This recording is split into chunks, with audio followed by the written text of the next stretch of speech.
Since Luna Blanca, tinapos ko yung Saucy Problems. Actually, parang Saucy Problems ngayon, tsura ko ngayon. Joke lang.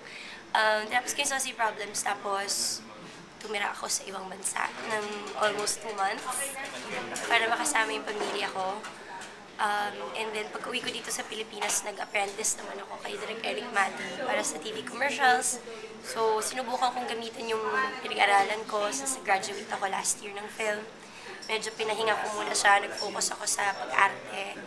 But, nung pag-uwi ko, nung medyo wala pa ako masyadong ginagawa, everyday exercise, everyday yoga, almost everyday takbo, tapos nag-join ako ng mga race din sa run, and then yun, halos araw-araw kasama ko ni Direk Eric sa mga meetings niya, sa mga TV commercial shoots niya, sa post, yan, sa editing, sa grading, lahat.